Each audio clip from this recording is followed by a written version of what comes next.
আসসালামু আলাইকুম, শুভরাত্রি। আমরা যারা বিদেশ থাকি, আমাদের দেশের মানুষগুলো ভাবে যে আমরা কত সুখী আছি, কিন্তু আসলে যে আমাদের কত সুখ আপনারা দেখতেই পাচ্ছেন। এখন রাত বাজে 9টা, আবার মাথার চুল অনেক বড় হয়ে গিয়েছিল, সেখানে গেলাম, চুল কাটালাম, গোসল করলাম, আইসে আবার রান্নার কাজ শুরু করে দিয়েছি। দেখেন রান্না চলছে। এখানে আমি রান্না করছি রুই মাছের মাথা, আলু, টমেটো। কারণ আমার পাশে কোনো সবজির দোকান না থাকার কারণে অ্যাভেলেবল সবজি পাওয়া যায় না, যার জন্য হাতের কাছে যা পাই তাই রান্না করছি। এদিকে রান্না চড়াই দিয়েছি, দেওয়ার পর রান্না শেষ হবে, আবার ভাত রান্না করব। ভাত রান্না শেষ হবে, কিছু কাজ আছে সেগুলো করব, তারপর খাওয়া দাওয়া করব। তারপর আরও আরেকটা স্পেশাল কাজ আছে, যে কাজটা না করলেই না।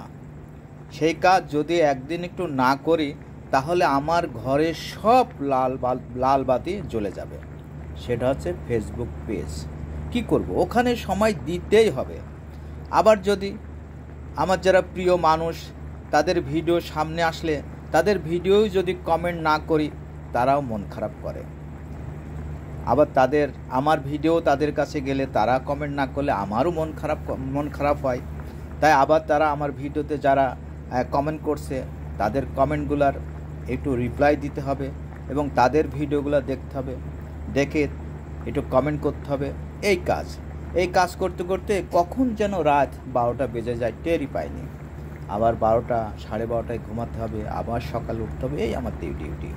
তাই যারা আমাদের দেশে খুব প্রিয় মানুষ আছে, তারা মনে করে যে আমরা বিদেশে খুব শান্তিতে আছি।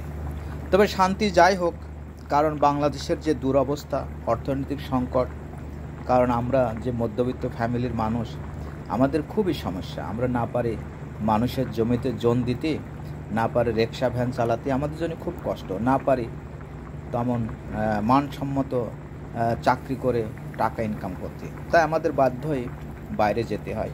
বাংলাদেশের মানুষের ঠিক সেই অবস্থা, কারণ বাংলাদেশের 17 কোটি মানুষ পর্যাপ্ত পরিমাণ বেকার, আর বেশি বেকার আছে যারা ইন্টারমিডিয়েট পর্যন্ত লেখাপড়া করছে। ওদের তেমন মানসম্মত চাকরিও হয় না, আর চাকরি হলেও সেটা গার্মেন্টস, যে স্যালারি হয় সেই স্যালারিতে সে নিজেই চলতে পারে না, তার ফ্যামিলিকে চলাবে কে। এমনও আছে বাংলাদেশে মাস্টার্স কমপ্লিট করেও 10-15 হাজার টাকার চাকরি করছে, কিন্তু এই দ্রব্যমূল্যর বাজারে তাদের কিন্তু মাস শেষ হওয়ার আগেই টাকা ফুরাই যায়।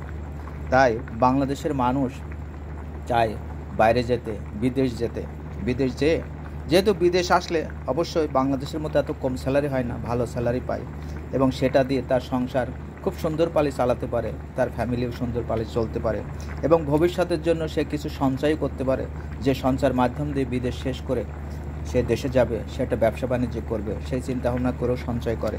এই আর কি, এইসব মিলে মানুষ বাইরের দিকে বেশি আগ্রহী আসার জন্যে।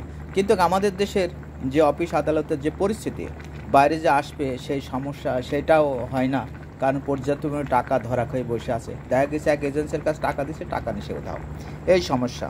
তবে এখন দেশের পরিস্থিতি যেহেতু ভালো হচ্ছে, নতুন করে স্বাধীন হওয়ার পর দেশ আবার পুনর্গঠনের জন্য চেষ্টা করছে, অন্তর্বর্তী সরকার চেষ্টা করছে সমস্ত জায়গায় স্বচ্ছতা আনতে এবং সমস্ত জায়গায় দুর্নীতিমুক্ত একটা দেশ গড়তে। যদি সত্যিই দুর্নীতিমুক্ত একটা দেশ গড়ে, তাহলে হয়তো আমাদের বাংলাদেশের যারা বেকার, তাদের বাইরে যাওয়া খুব একটা কষ্ট হবে না। তারা অবশ্য সরকার চেষ্টা করলে অবশ্য তারা ভালোভাবে বাইরে যেতে পারবে। আপনারা সবাই ভালো থাকবেন, সুস্থ থাকবেন এবং আপনার এই ভাইটির জন্য দোয়া করবেন। ওকে, আল্লাহ হাফেজ, শুভরাত্রি, বাই বাই।